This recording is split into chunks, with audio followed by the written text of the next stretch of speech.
this is Renaissance. This is my message to SDAs. You have to wake up now. You see, I grew up as a Seventh-day Adventist, and I went to church until I was about 13. And at about 19, I started to see things differently.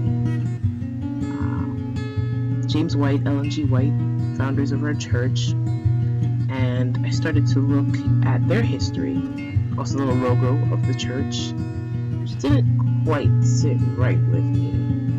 I used to read all the Ellen G. White books. I used to read Adventist Home, Prophets and Kings, Desire of Ages, The Great Controversy, Messages to the Youth. I read all of those. But as I got older and looked into the history of our church, there was something overtly Masonic about it. If you look at this picture, all-seeing eye? Really? A pyramid in the clouds? Over the cross? Seeing the members of the founding church with Freemason hand signals and hand positions in their jackets? The same as the Freemasons today? Why would we be accepting of this? Why is this okay? Apparently there were really Freemasons who were in the founding church, such as this picture shows. About 4 or 5 of them, all with their hand signals, the left arm. Ellen G. White and James White's burial sites have obelisks? Really? How is this okay? How are we okay with this? You know, we're the first to point out, oh, well, you know, the Jehovah's Witness founder, you know, he had an obelisk, but so did James White, which is shown here, with Ra's eye on it. This is not good, and this is not the way that God wants us to follow it. There was Pathfinders in church. I was never interested in being a Pathfinder.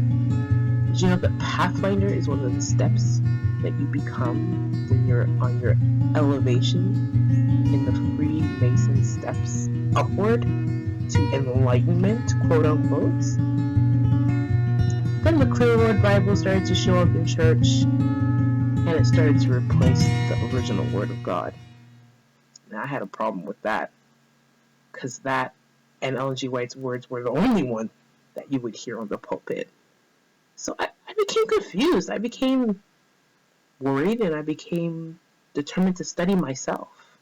You know, things I learned in church about the 144,000. You know, I was taught that those were going to be the leaders and the prophets in the end times. But if you read Revelation 7, it doesn't say anything about that. That talks about Israel, not us. The 1844 prophecy, again, of course, we all know it was false, but they were constantly trying to time the return of Yeshua, Jesus. That's exactly what you're not supposed to do. You're supposed to know the season and the time of the Lord's return, of course. But to calculate it is not our job. Our job is to study the Word, word for word. Our job is to follow Christ. Our job is to pick up our cross daily and deny ourselves. And that's hard. I mean, I fall down all the time. But I don't believe a denomination, and I don't believe a sect is going to save my soul. So I want to send this message to any young SDAs out there, any older SDAs out there still trying to find their roots, still trying to grow their mustard seed.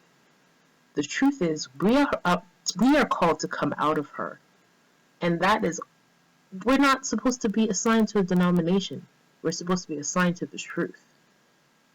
And the truth is that the New World Order, Freemasons, quote-unquote Illuminati, are setting up for a great deception. And if we are in these systems, religious or not, we are going to be deceived.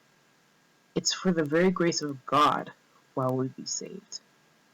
So I just want to encourage you to seek out the truth, to think on the things that are good and lovely and just and pure. And that's the Word of God.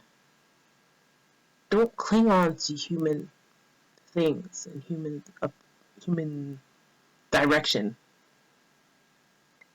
And remember to keep the commandments of God. That's in Revelation. I'm not one of those people who, oh, you have to keep the Sabbath or you won't get the seal of God. That is blasphemous. That's not even in the Bible. It says those who keep the testimony of God and obey the commandments of God will be saved. God bless everybody. Remember to keep vigilant, keep prayerful, and be strong in God.